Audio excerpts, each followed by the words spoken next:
السلام علیکم ورحمۃ اللہ وبرکاتہ۔ اس وقت عشرہ ذو الحجہ چل رہا ہے، جو کہ بہت ہی فضیلت والا عشرہ ہے، اور اس میں نیک عمل کی بڑی فضیلت ہے۔ نیک عمل اللہ رب العزت کو سب سے زیادہ محبوب ہوتا ہے، سب سے زیادہ پاکیزگی کا ذریعہ ہوتا ہے، اور سب سے زیادہ اجر و ثواب والا ہوتا ہے۔ اس عشرہ کے اندر جو خاص عمل ہے وہ ہے تکبیرات کا پڑھنا۔ جیسے ہی عشرہ شروع ہوتا تھا تو صحابہ کرام اونچی اونچی آواز سے تکبیرات پڑھتے تھے، اور اس کے لیے کوئی خاص ٹائم نہیں ہوتا تھا، بلکہ وہ ہر وقت تکبیرات بلند آواز سے پڑھتے تھے، آتے جاتے اور اٹھتے بیٹھتے، تو حتیٰ کہ بازاروں میں جا کر بھی وہ اونچی آواز سے تکبیرات پڑھا کرتے تھے۔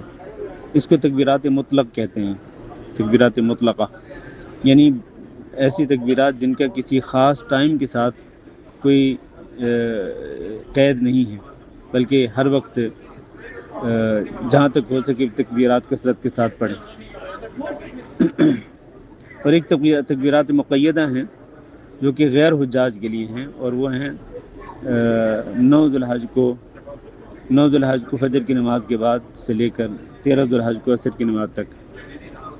تو یہ ہر نماز کے ساتھ، فرض نماز کے ساتھ چونکہ مقید ہیں، تو اس لیے ان کو تکبیرات مقیدہ کہتے ہیں۔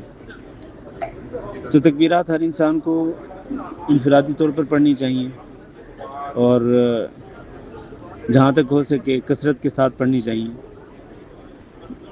لیکن یہ دیکھا گیا ہے کہ بعض اوقات یہ تکبیرات جو ہیں وہ اجتماعی شکل میں پڑھی جاتی ہیں، خاص طور پر فرض نماز کے بعد جو تکبیرات مقیدہ ہیں وہ بھی اجتماعی شکل میں پڑھی جاتی ہیں، یعنی ایک ہی آواز کے ساتھ، ایک ہی ساؤنڈ کے ساتھ سب مل کر ایک ہی انداز سے پڑھتے ہیں۔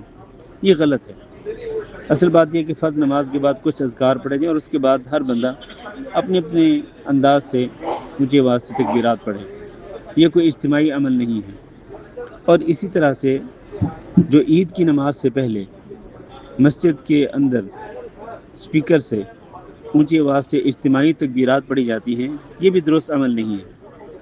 تکبیرات پڑھنی چاہیے، ہر انسان کو اپنے اپنے طور پر اونچی آواز سے پڑھنی چاہیے، لیکن مسجد سے اس طرح اجتماعی تکبیرات پڑھنا اونچی اونچی آواز سے، اور وہ بھی لاؤڈ سپیکر کھول کر، تو یہ درست عمل نہیں ہے، اس سے بچنا چاہیے۔